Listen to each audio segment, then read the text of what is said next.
Mr. Midlife Crisis and Friends, a very unofficial parody.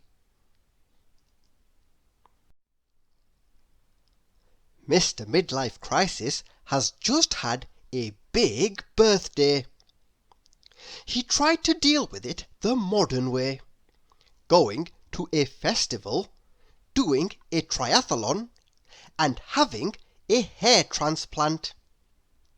It didn't make him feel any better. So instead, he did it the old-fashioned way. He bought a sports car with the money he and his wife had saved for the new conservatory. Mr. Midlife Crisis's wife is doing revenge the old-fashioned way too. She's just covered his sports car with super glue. Mr. Marathon loves running. He tries to think positive thoughts during each race, but ends up swearing at hills and moaning about his chaffed nipples. Afterwards, he feels great, as if he can do anything, apart from walk in shoes that aren't flip-flops. That's what running is all about, and getting a better time than Simon and Dave from the running club. Mr. Banter is the best man ever. The stag was a total win. OK, so the groom took a tumble, but they can edit the plaster cast out of the wedding photos, can't they? He's already pranked the groom twice today and slipped 4 shots of brandy into his morning coffee. Plus, his best man speech will be hilarious. Hang on. Why is everyone staring at him? What is the groom whispering? Rings? What rings? Poor Mr. Manflu has a cold. It started as a sniffle, but now he can feel it in his bones. According to Google, his symptoms are worryingly similar to bird flu. Better stay wrapped up all day. Luckily, his wife is able to look after him, even though she's got her job, their triplets, and her elderly mother to care for. He'd better watch some more Top Gear until the medicine kicks in. The sound of the engines is really soothing. Mr. Mammill has taken up a new sport, road cycling. He's bought all the latest kit, a top-of-the-range bike, a tight lycra onesie, and a helmet with a built-in action camera so he can relive his rides. Today is the first time he has cycled around the park.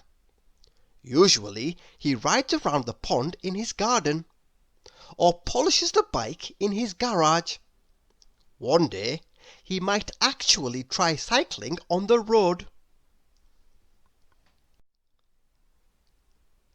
Mr. Boxset once led a very different life.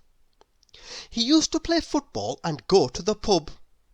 He talked to people and even read books. Now he watches box sets. Tonight he is watching The Killing. He's done the maths, and he'll be able to do the whole first season in one night.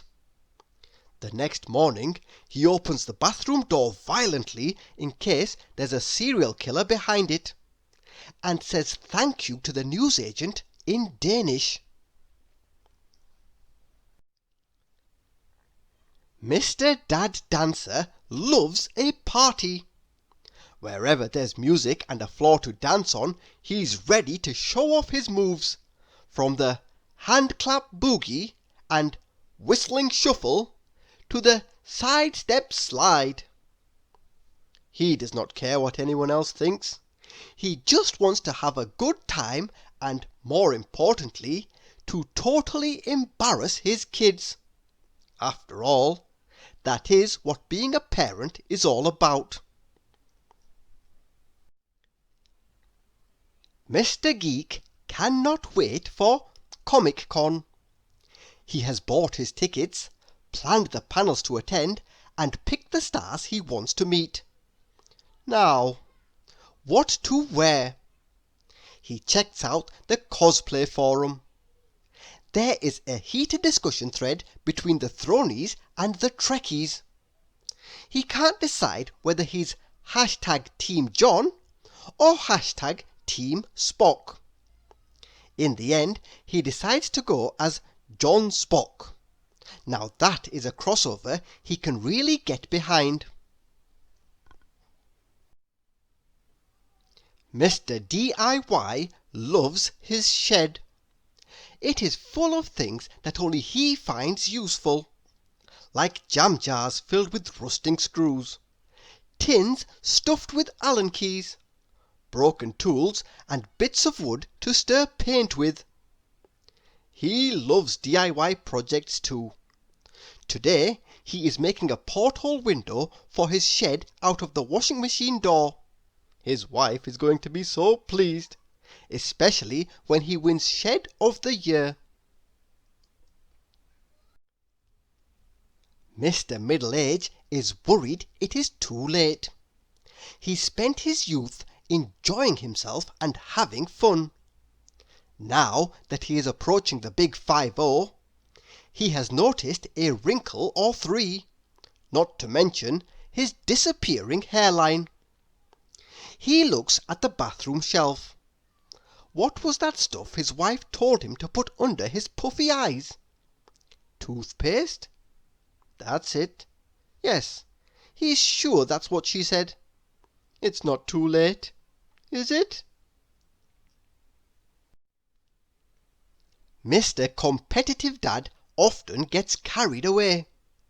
He forgets that he does not know more than the referee, and that it is not necessary to invade the pitch, steal the ball from a 7-year-old child, score the goal, and then run around the pitch with his jumper over his head. Soon it will be the school sports day. Time to implement his daily training schedule for the egg and spoon race. Can't have Junior coming in second place again. Mr. Towney and his family live in the country now. They have never been happier since they left the city. All those beautiful fields and country lanes, and trees, and mud, and more trees. He fits in well with the locals too. It was a bit of a shock to discover there was nowhere he could get a decaf mocha soy latte at night. But if he drives really fast, it only takes him 3.5 hours to get back to London. Mr. Hipster is finally living the dream. Once he was just Phil from accounts, but one day he wandered into an organic artisanal donut shop, and he never looked back. It took a while to grow his facial hair, but he stuck at it until he could fashion an intricate moustache and beard combo that has to be soaked in honeybee nectar every night. The upcycled retro bike took a bit of getting used to, but now he thinks he cuts quite a dash on his way into the office. Mr. Hangry's meeting started over 2 hours ago. There's plenty of tea and coffee in the boardroom, but no biscuits.